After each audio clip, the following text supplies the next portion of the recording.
I was in your situation, I'd want to get through this whole thing as quickly and with as little pain as possible.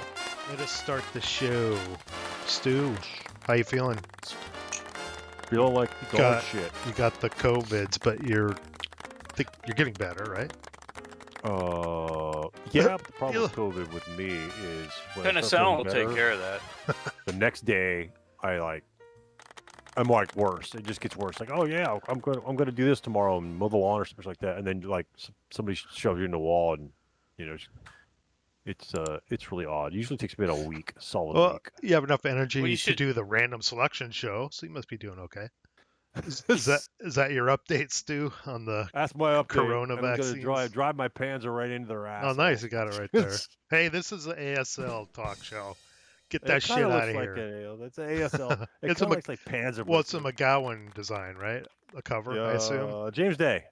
No, I mean the cover. The art is a. Yeah, most likely. Yep, Roger. Yeah. Scott, updates. Oh, just buried in work. Same old story. Never ends. No, there's something else. Oh, you mean? Oh, yeah. They're gonna rewrite the vehicle bypass movement rules. Something like that. Wow. I didn't hear anything about it. So where did you see that? Well, you were just talking about social media. Yeah, I saw it on Facebook. Facebook. Well, yeah, I do Facebook ASL group. I don't really do Facebook in general, but I do some groups, but that's about it. But I did not see that for some reason. It was in Kurt. It was supposedly. I haven't listened to it yet. It was supposedly in Kurt's latest podcast. Yeah. Okay, I haven't listened or watched it yet. What? John Plot posted something on Troll Squad to that effect. So, what speculation, or did you hear anything, or Stu, did you see anything about they're rewriting the bypass rules? Sounds like it. Yeah, sounds like it's a done deal. Done deal. Yeah. But what do you think it's going to be? What are they going to change? I know one thing I would change. There's a whole target selection limit, right? Yeah. The freeze part of it. That's what's changing. I think if you're buttoned up, no freeze. Well, sure, yeah. There's not a, and that's where I was looking at, because I was trying to decipher a couple years ago, and you have to have a valid target. And well, if my firepower can't affect that target, is it actually a valid target? Even though I might leave residual firepower, the residual firepower won't affect, quote, that target. So therefore, I mean, just because you have an after, it's like cowering, right? If I cower, did I really fire on him or something? It's like, that's just an effect of my dice roll. So if I can't affect you, I shouldn't be restricted by it. So, well, the thing that I don't like about the current rule is, I'm trying to remember the exact wording, but it's something along the lines of, as long as it's not an unarmored and or armed vehicle, something like that, and that puts almost every AFV in the same bucket. Yep. From a King Tiger all the way down to a shitty Chinese truck with some armor taped to it with a light machine gun on it. Everything in between can freeze a hex, which I thought was nonsense. Yep. Because to me, the concept of sleeves freeze is, it's a perceived threat so great that you're going to concentrate on that thing in your hex versus something over there. Right. And having that huge range of a threat, when I don't think it would really apply, that's one part of the rule I did not like. I don't know if that's something they're going to change, but I guess we'll see. Yeah, supposedly, you're going to be able to fire out of your hex, but we'll see. Under certain situations, or all the time, or who knows? I don't know. Okay. I don't know. I don't. Well, that's I don't think you should. The whole sleeves freeze thing has always pissed me off. I mean, maybe you just have to take a task check to try and fire out. Yeah. I mean, there's a lot of ways. Basically, it's basically like you're pinned, like you're cowering, exactly. like you're pinned. Exactly. Yeah, I like that. Yeah. You're scared. You're too scared to reveal show your fire, so you're just cowering in the corner of the building or whatever. So, you're too scared by what's in the hex versus focusing on something else, right? If you fail, I guess, a task check. That makes sense too, right? If we get a conscript unit, which is the fucking farm boys down the street, or you got the Fallschirmjägers that are, got demo charges that Airborne. blow shit up, right? Or airborne, yeah. Yeah. I mean, it's Yeah. like they're going to react differently, and so the And- morale factor reflects that. Where is it supposed to be updated? Journal 16? Next Is that what- journal. Next I journal? think Next it was journal. 16. I don't. Yeah. I haven't. I didn't spend a lot of time on it. But Okay. Yeah, it was I out of heard the, I heard like, nothing about it. The MMP, we're not dead yet, fucking thing. And Somewhere like Brian in there. Yals had these like German pretzel fucking tiara on or something like that. It was kind of creepy, but Oh, we anyway. gonna start doing that? I'm not wearing a shirt today. My shirt. Oh yeah, you guys no. need to tell me what you want. Oh yeah, yeah. So I yeah, can- forgot so I about can that. order no, some- sorry about that. So you got your big Kahuna shirt on. I have a Jaws shirt on. yeah, Amity Island. Amity Island, Jaws. yes, very nice. So yeah, you need to tell Scott's, me Scott's got his fucking green fatigues on, so tell me what you guys want so we can get some swag. yeah. Okay, I'll check it Scott. out. How about find you, out what we can Stu? Anything other than COVID update? do. No, other than you mentioned Panzer, so I've been scamming on Panzer, trying to look at some videos and started reading the rules. They actually have a combined rulebook in Panzer, and again, the only reason I'm interested in something like that is that I've heard it's the ASL of tanks Right. instead of Right. infantry. It's the ASL, and that's why I'm interested. And I downloaded the Vassal engines, and they got an option on the Vassal engine, which is really quite cool because it's kind of something that I did to my Rex. They kind of eliminated the bullshit brown counter. Like if I'm the Russians, my brown counter's gone, and only my base. There's not a lot of information on the counters anyway. Most of it's on the cards, and it's got it eliminates all that shit, so it looks like an actual tank like on the map. So it looks like a little miniature tank. So it looks actually pretty cool. They did a good job with it, and it's like, yeah, this looks kind of cool. I mean, you need some eye candy with it. Yeah. And, Yeah. So, but that's Well, all. That's all I've got. I did it yesterday. I've read where some people have said they like the way the vehicle rules better in Panzer than compared to ASL. Mhm. They Yeah. like the. I remember playing Tobruk a long time ago, and I think some of the advanced rules are hit location and hit damage on those. And so I really liked the concept of that because you could hit a tank multiple times and, ping, ping, ping, and like blow a track or, gunners injured or some shit like that. And I'm not sure how much detail they have there, but it feels like the same sort of thing in terms of detail. But In Panzer. they've got spotting ranges and vehicles have different ranges, so not everyone hits like on a 7, like on a range of 7 to 12. The different guns have different ranges and very specific to the vehicles, very movement specific penalties. Just like ASL, if you're familiar with any game with, any other movement thing, you just got to know. Oh, it's like reading the 747. What does that mean? Essentially, most of the information is on other charts you just look at. So it doesn't seem that difficult. But I don't know. We'll see what happens. Cool.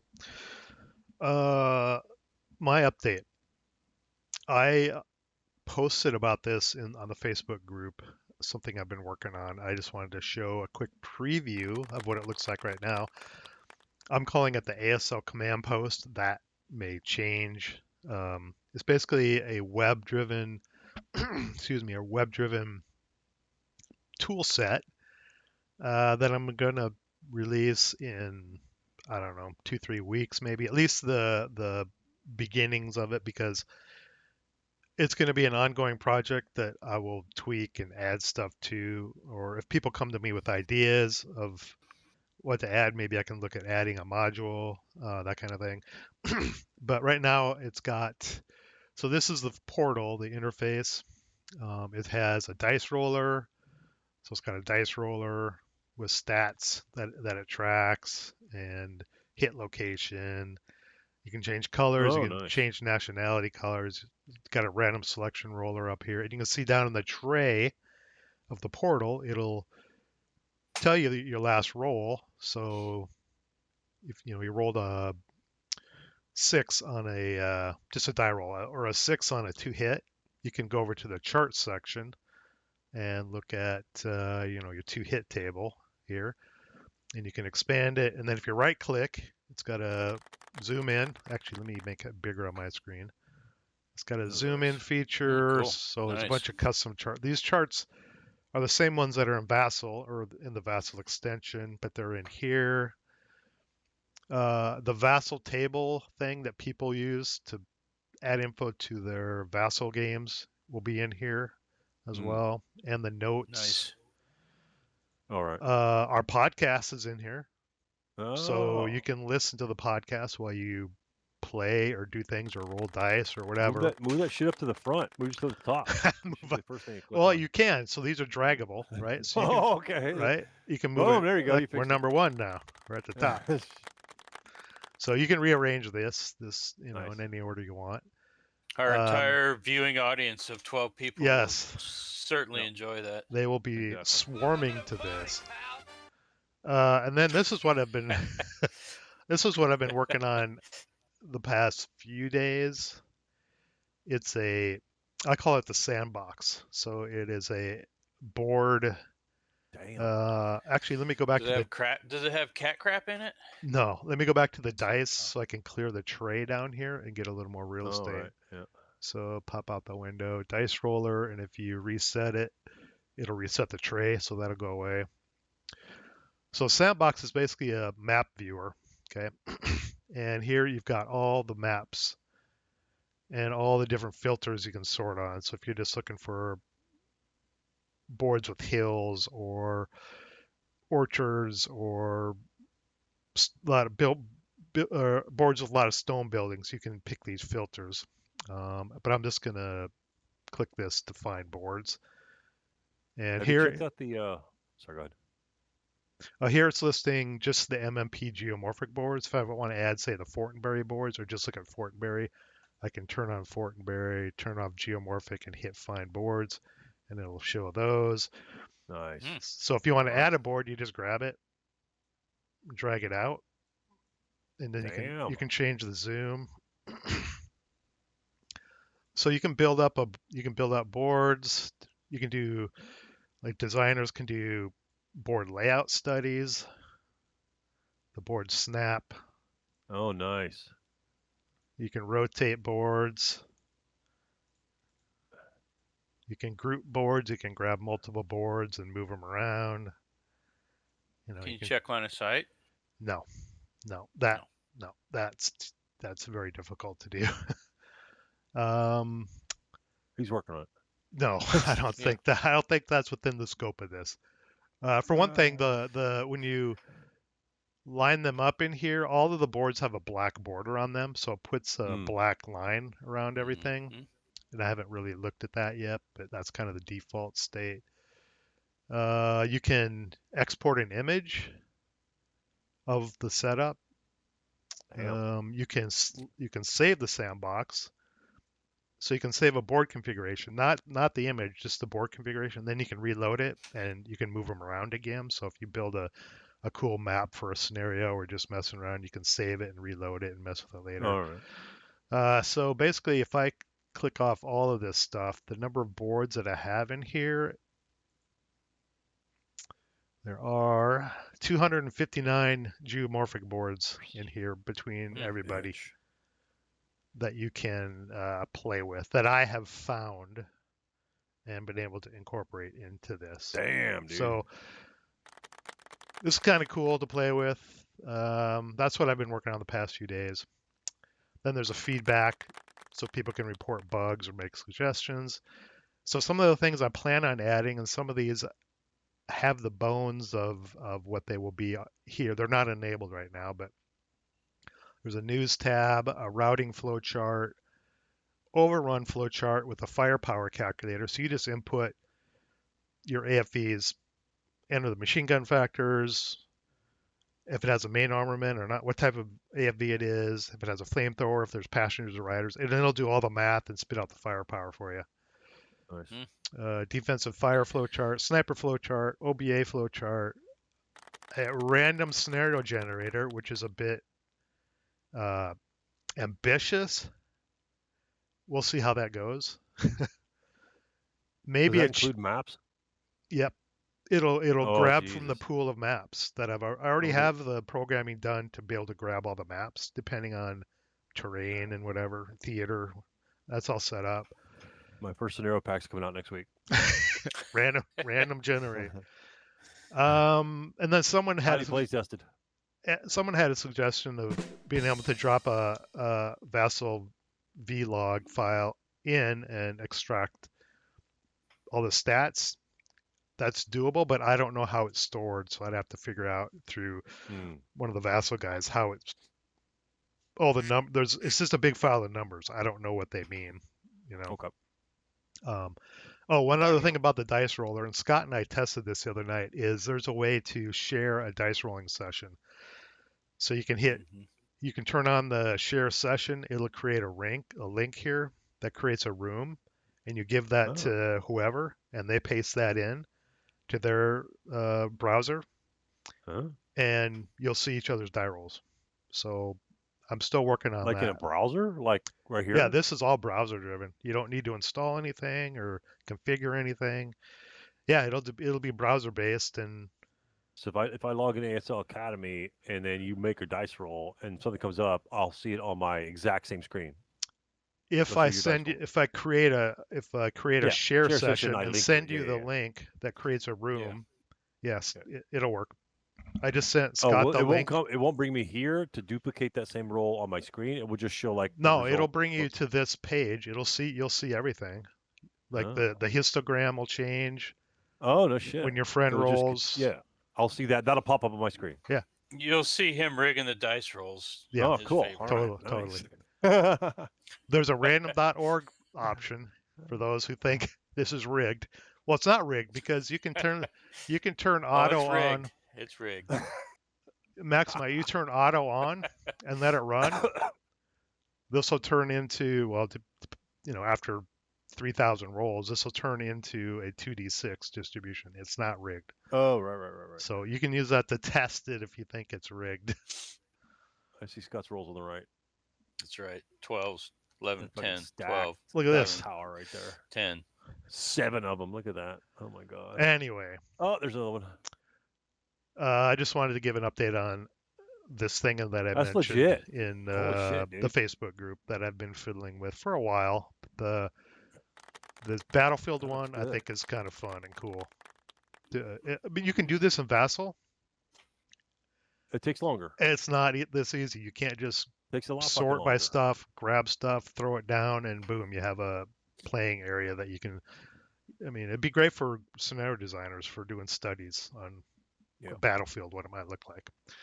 I was scrolling through the boards today on your site, and that's fucking legit, dude. Yeah, all those are, other than the historical, there's no historicals in here, boards. I mean, I guess I could add them, but these are all the boards that are geomorphic that go together. Some don't match with others. Like there's a critical hit hedgerow set, and they only work with each other. They don't work with any other boards. Yeah. And some of the double wides from Bounding Fire, I think, one side will only match up with another double wide. Yeah, like the high ground or some shit, whatever it is. Because there's like buildings going across the edge, right? And there's some boards that don't line up well with other ones. They're meant to be 2 boards wide. Yeah. Yeah, that's cool. Okay. That's it for my update. Excellent. So look for that. At least that's fucking legit. At least the beginning, the first few tabs here in the next few weeks, and then over time I can add stuff. But I want to release it soon because it'll never be what I would call done, Right. Because it'll always be an evolving thing. So I want to get it out there. Just do like computer game designers. Just fucking release a game and sell it, and then it's like half finished, and just like triple patch beta. it. Just keep patching it. It's like Vassal right now. God, man, I see a lot of complaints on Vassal right now. Holy shit, that's not even funny. And I want people to play with it and tell me what some bugs and things. Yeah, for only $29.95. I mean, it's just not bad. No, I am not a greedy bastard. It will be free. I just enjoy doing geeky shit. And that's cool. And I'm retired, and if I don't do anything, because I've said to you guys, I work professionally as an engineer, so I worked with my brain a lot. And if I don't, if my brain isn't active, it'll just turn to fucking sludge. So I always need to be something that activates my brain. Well, if you ever get bored, you could like count grass in your backyard, I guess. I mean, No, that's I'm not in it. my first 3 feet, so That's not an I've got activity I want to do. I've got 87,000 blades of grass. Okay, enough geeky shit. So, anyone has suggestions for that? Well, you can send me an email to the feedback things online, which will be in a while. All right, Yeah, ready that's to cool. That's ready to very spin cool. it? Spin Very it. cool. Spin Spin it. this bitch. Yeah, say it, Scott. Spin it. Spin this bitch. Here we go. Spin Spin this this bitch. I don't think I added a topic. I think I forgot. Chill out. Chill out. Be Oh, quiet. what is it? Play Oh testing. shit! Play testing. Yeah, play testing. Okay, we've had some experience doing that lately. Actually, I was going to ask you, Stu, are we going to play test any more Star Leader together? Oh yeah, yeah. Yeah, I sent you a message. I don't know, a couple weeks ago if we were going to play Yeah. test another one or the next one. Okay, who goes first? Yeah, I got a bad feeling about this. Scott's look at me. My wedgies are getting tiny. Scott's getting up there. Watch, it'll be me again anyway. You serious? Oh God. No, What yeah, the- yeah. What? Yeah, baby. Okay. Yeah. Okay. Before I Yeah, forget, you're all off the You fucking serious? table there, Neal. You It's, serious? it's fucking. yeah, I'm reducing it right now. It's so small, it just like disappears. You just have to Oh, select come anything on. anymore. If you want, I'll go first. I don't care. There we go. I'm not afraid. Oh, it gave it to Scott. I wasn't supposed to give it all to Scott. I don't know why I gave that's it all right. all. I'm good with that. Gave it all to Scott. Stu's got to get a little love too. Oh.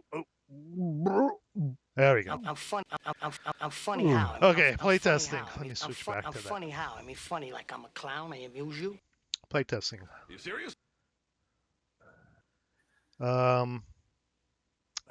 Start the timer. Go. Start the timer. Go. There we go. Play testing. I think some people don't have a good idea. I mean, obviously, scenario designers and play testers have an idea of how much work goes into it, but I don't think the average player has any idea how much work goes into.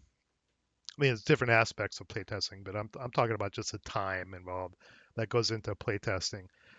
So Scott and I earlier this year we playtested some 82nd Airborne scenarios that we've been working on, and SK. yeah, starter kit, 82nd Airborne scenarios, and between the whole process, getting the idea for a scenario, the historic idea, and researching that idea to make it at least historically representative, at least, right? To getting it in print somewhere. The hardest part, or the most time consuming, and maybe even the hardest part, is the playtesting.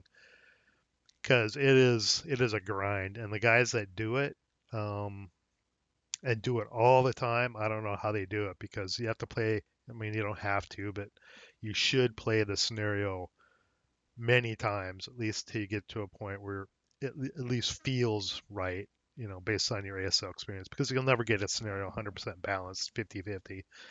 It's nearly impossible.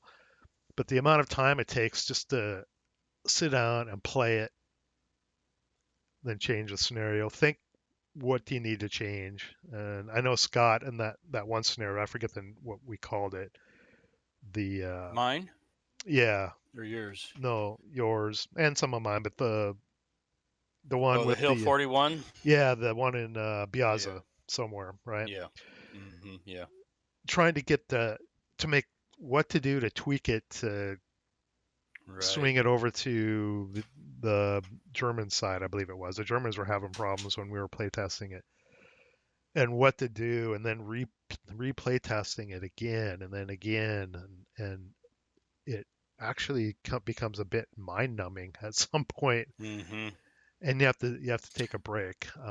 That's the whole part of the ASL design process that I like the least, and I'm sure that's the same for a lot of people who do it, is the playtesting part. It's really a grind.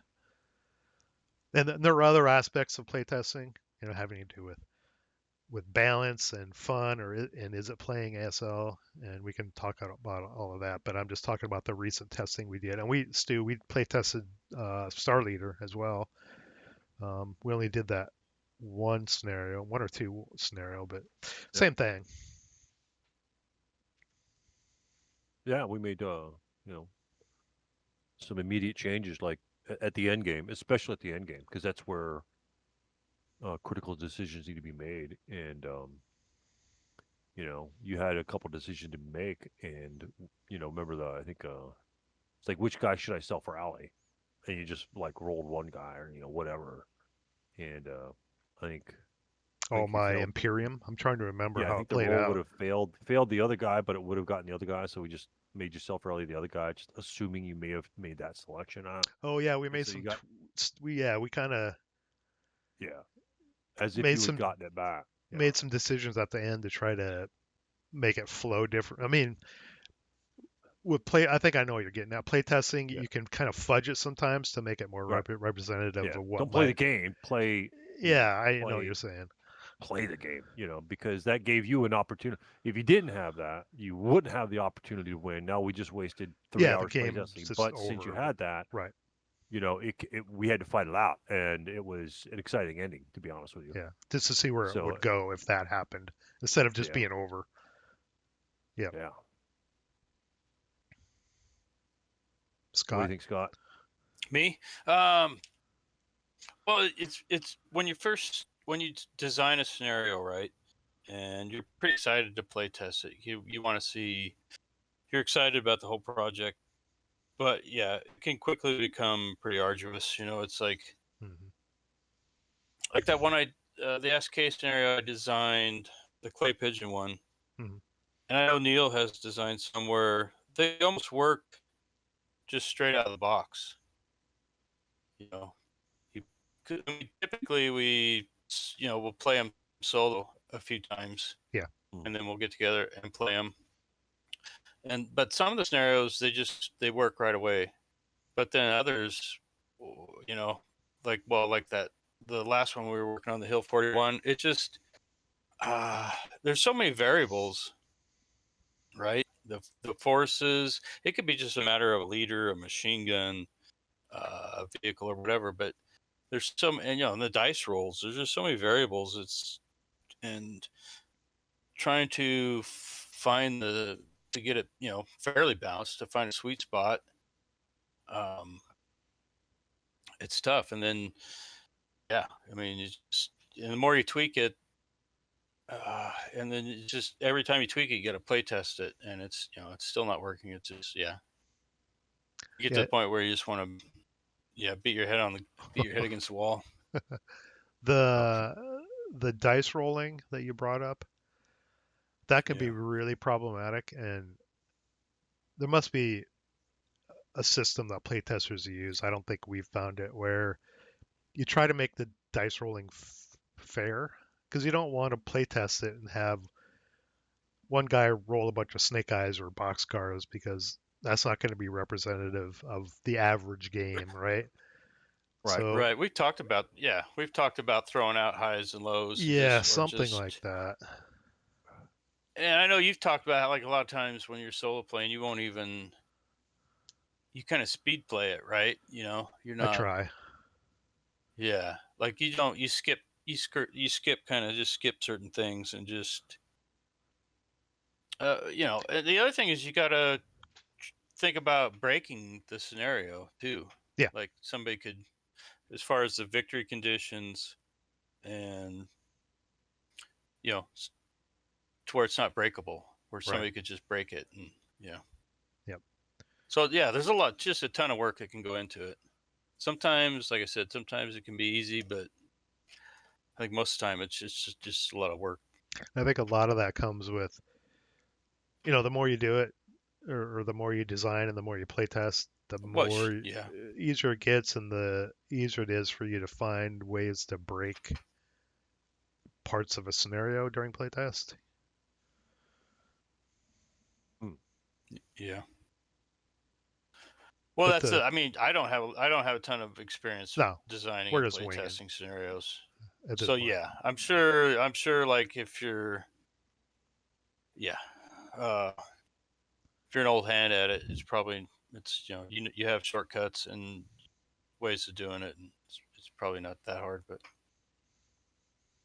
But I think the consensus is that playtesting or designing and playtesting is not even one scenario is not trivial. I would say for each scenario, this is just my data. I probably solo it 3 or 4 times before you and I would play it, and then we would play it, well, maybe twice, yeah, switch sides, play it once, switch sides, play and it maybe again. even a third time on some of the scenarios, depending, on how many problems it has. But usually, based on the ones I've done, it takes about 7 iterations to get to where it feels good. You can't iterate forever. You have to, at some point, you have to say, yeah, it's good enough, I guess. Otherwise, like Scott, you like, when do you stop changing things Yeah. and play testing? Yeah. Because it could just keep going. It's almost Well, I like think what's the we've all purpose? played plenty of scenarios. It's like, well, did anybody even play test this? Because some of them Right. are just, you know, Dog shit. Yeah, yeah, pretty sometimes. unbalanced, and yeah, I don't know, but I mean, I can see why too. I mean, yeah, like you say, it just becomes so much work. At some point, you just cut bait. Yeah. It's like, here you go. Yep. That's crazy. That's why I've always questioned the balance of campaign games, which we've talked about before. But since we're actually talking Yep. about playtesting a single scenario is hard enough. Easy when it's small, harder obviously the bigger it gets. When you're talking about campaign games and the amount of time it takes just to play a campaign game, and the amount of times you have to play something to play test it and get it balanced, are any of the campaign games truly balanced? I would say no. I don't. Right. It's hard, I think or they no, or you can't answer it. I just problem think with they just need to campaign be games is playable, Yeah. not yeah, balanced, but playable. Yes. Yeah. I need to be able to, if I need to cross the river like a Dinan, I need to be able to establish my guys to get across the river. Otherwise, the game ends in the beginning, and then Mhm. what's the point? Establish shit like that. The Germans need to get into the factories for the Russians to counterattack, and bloodshed happened. Camp group, Piper, and the bad guys need to happen. The Germans need to cross the bridge, and you know, bridge too far, and the Brits need to die or some shit like that. So, I think it needs but to not end prematurely, right, for whatever that condition is. Like Dinant. If you can't get across a river, I mean, there's steps to it, right? And one of them is getting across the hmm river. If right, you can't achieve that at all, then it's broken, right? So you have right. to be able to at least achieve some of those things, or at least With most of the time fairly get to, easily, right? yeah, Fairly easily, or not get like to the end most of the difficult. time, Yeah. right? Or go the full 5, 6, 7, whatever dates a campaign game has. Right. Now, Like if who only the best wins? I don't players are know. getting across the river, then I mean, what the fuck? Us plebs have a chance to do. I mean, our game will end then. Plus plebs, yeah, If pleb perfect. is the only one getting across the rivers, what the fuck is going on?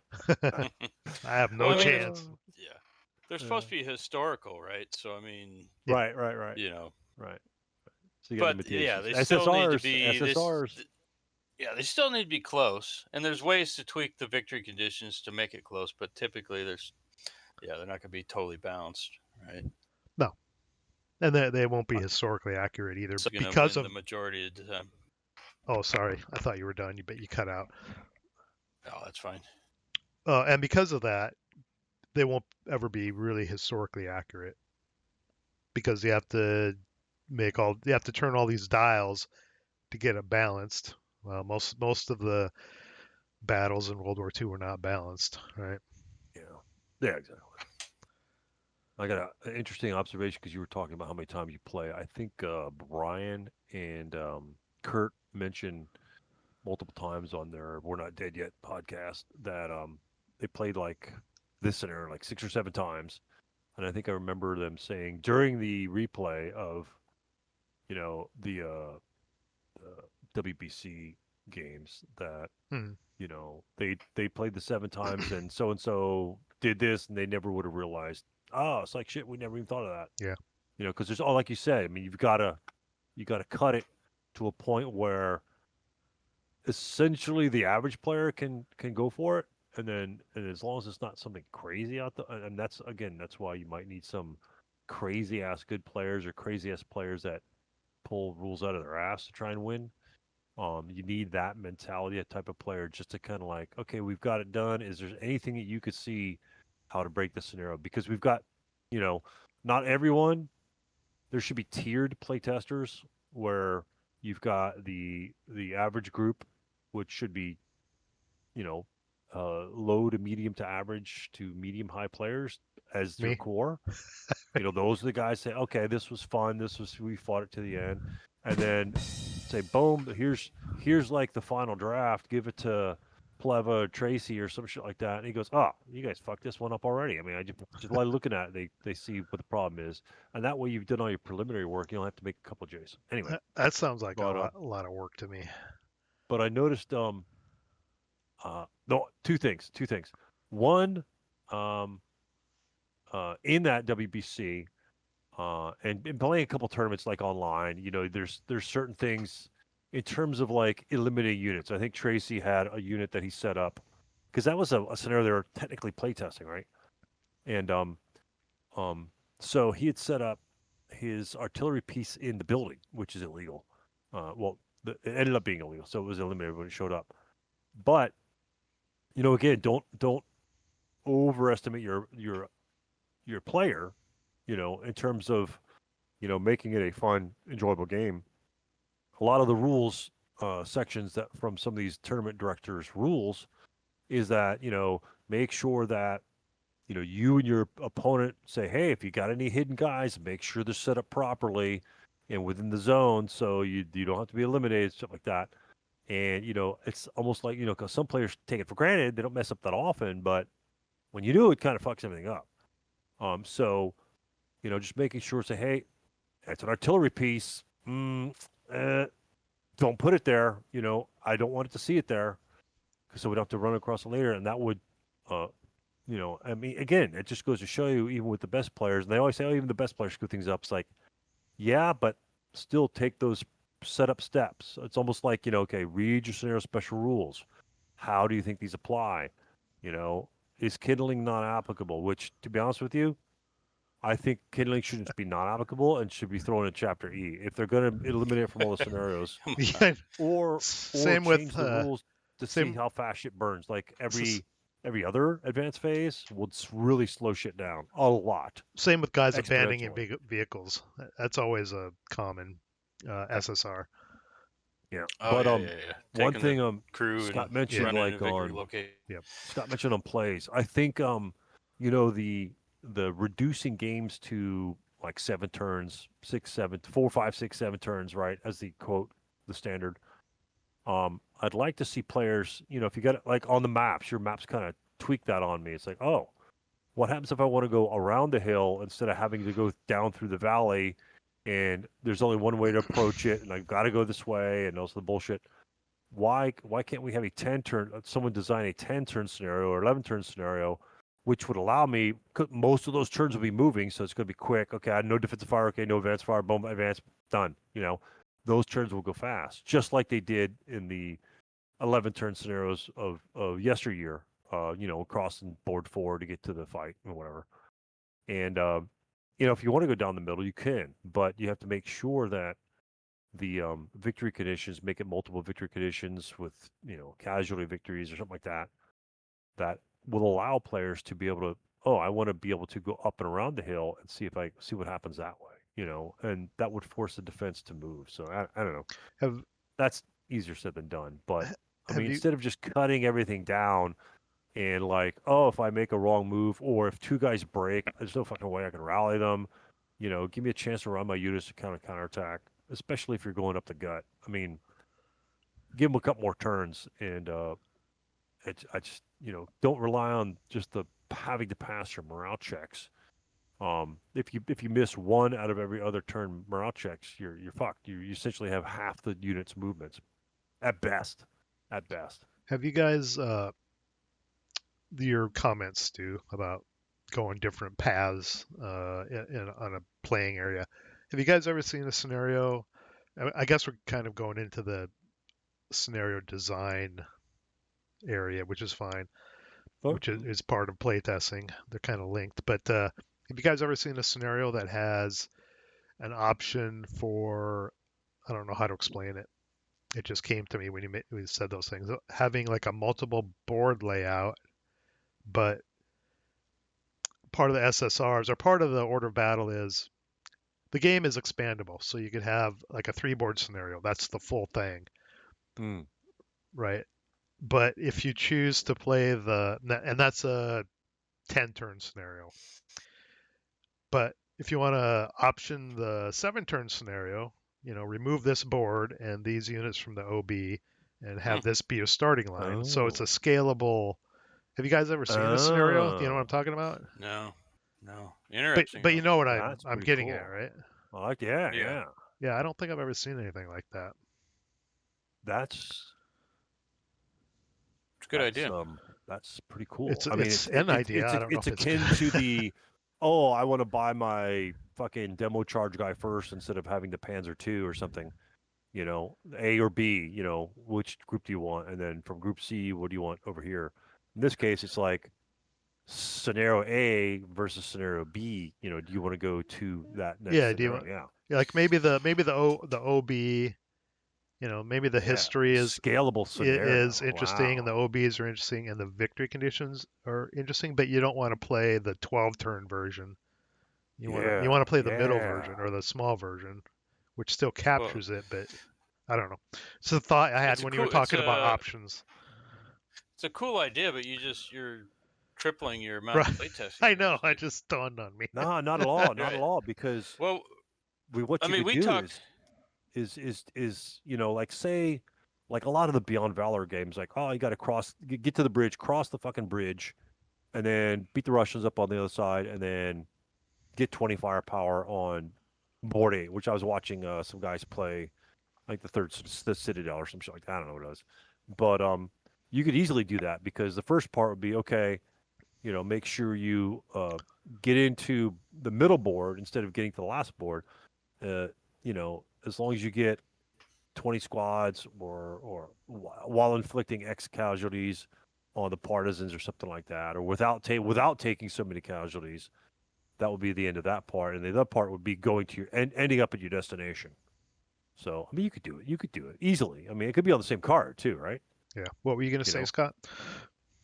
Well, we kind of talked about adding the purchase point tables to a scenario, but then we kind of poo-pooed it because we realized, you're gonna the extra amount of playtesting, you're gonna have to playtest it like 6 times as many times, with all the different variables. Yeah, the variability goes up unless. I don't have the experience of designing something with a purchase table, even a small one. Maybe if you're one of those guys that designs a shit ton of scenarios, right? That they have a method where their purchase table doesn't really impact the overall game. It just impacts the flavor of the game. Like a player might prefer playing with demo charges versus Panzer Shreks or whatever. That's almost may just be. like basic point value, right? Maybe, I don't know. You're gonna buy the 2.838s with the LMG and a 9-1 liter, or 4 4.67s, a couple ATRs and a truck or some shit like that. I don't know. It might be BPV values. I don't know how they do it, but I'm afraid, like Scott said, I'm afraid of adding variability and complexity to playtesting. So we poo-pooed that. Always throws that out the door anyway. Get rid of those 838s real quick.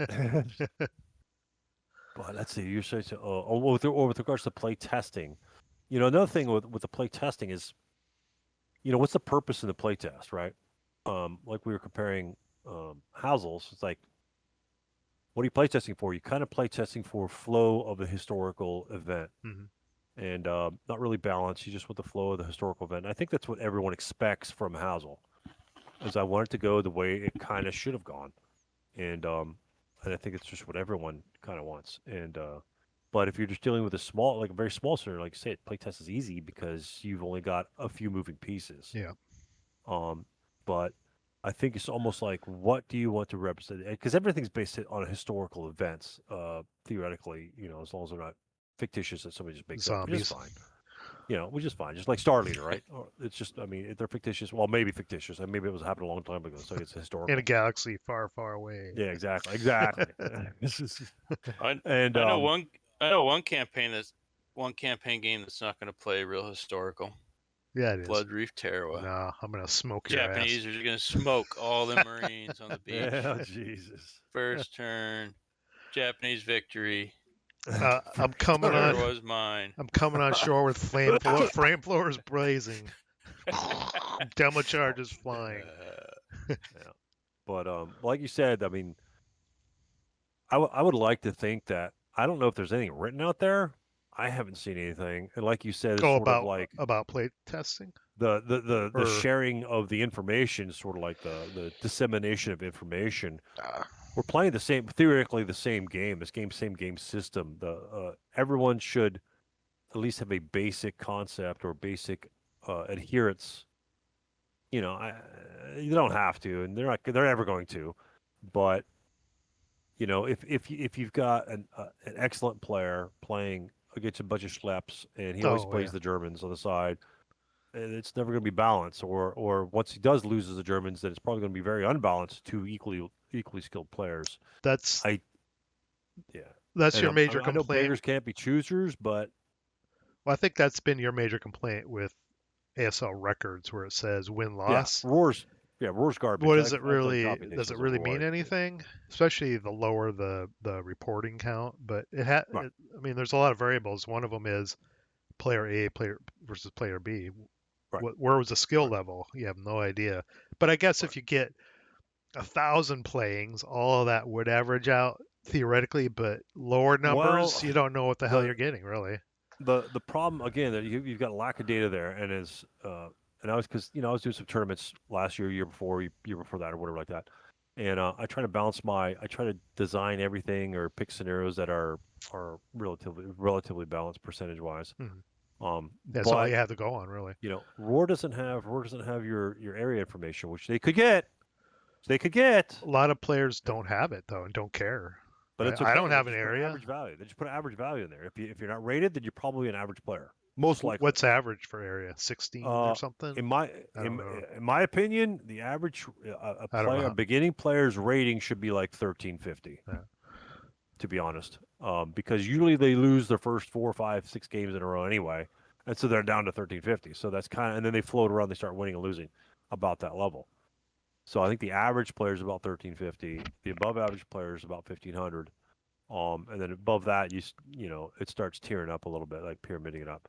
But the problem I see with the Roar record, and again, when you say, is it playtest, it's balanced because we've got 50-50 in our group. Well, it's like first round.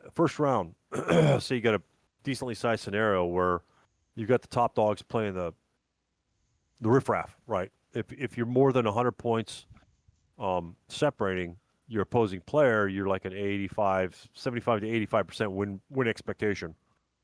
So the problem is the first round, if everyone plays Tozugeki or whatever like that, and it just so happens that the top 8 players or the top whatever played the Japanese side, and they all won. It doesn't mean the Japanese was the favorite side. It just means, more than likely the skill level overcame any imbalance in the system, which if it's a trash scenario, it never would have been probably completely usually. So, and the likelihood of that happening, of course, is limited, but then, every once in a while, like if there's an 85 or 80 to 20 win ratio, right? And I've looked at tournaments. I've looked at other tournaments and looked at the first round plays. It's like, oh, this guy's going to get his ass kicked.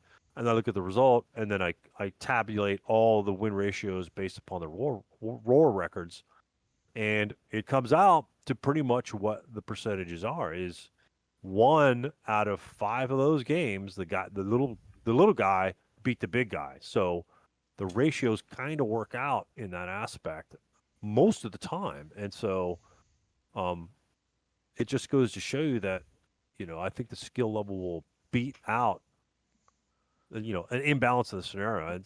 It's like the balance measured, right? I'm going to give you the balance, give you the extra LMG. How much does it actually add to the That's not scenario? balanced though. Right. I don't know why they how call much it does that. it actually add to the scenario? It's Nothing, because it's a concession. It's not a balance. Right. Exactly. And so that's really meaningless. But the skill level itself, and the problem is if they say, like, there's a lot of scenarios that have like 250 playings. Are they round 1 scenarios? Most likely. They're probably not round 4 scenarios because, a lot of guys dip they don't play the rest of the games. Half your guys are gone.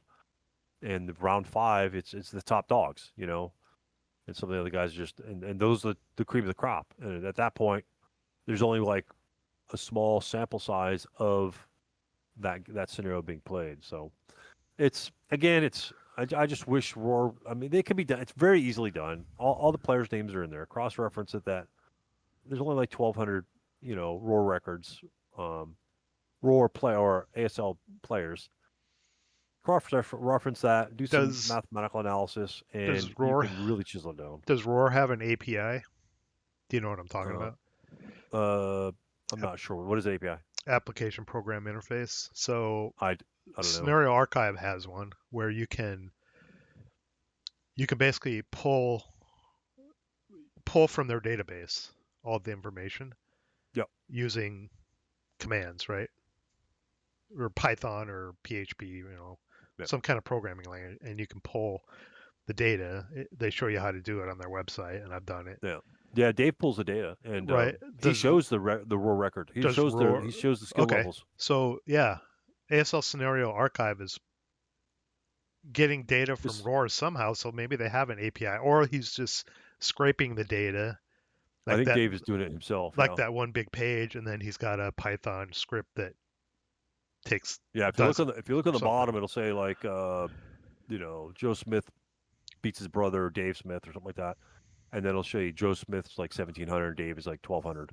And then if they play each other like 20 games or whatever like that, it'll show win-loss records like that. So yeah, so if the data's there and there's an API, it could be done fairly easily. That's not anything I'm interested in doing. But it's like I said, it's not rocket science. Dave's got the archive. That's his thing, Yeah. Yeah. So it's very, very, very efficient. When I find little tidbits like that and gems in the archive, it becomes much more valuable resource to people that want to look at shit like that, and so it's pretty cool. Yeah, that's the end. That's 30 minutes is up. Yeah, we kind of went down the design path there, which is fine. Like I said, playtest. I don't want to trash too many people, so I no, I mean, I don't. I usually don't know when we play a scenario.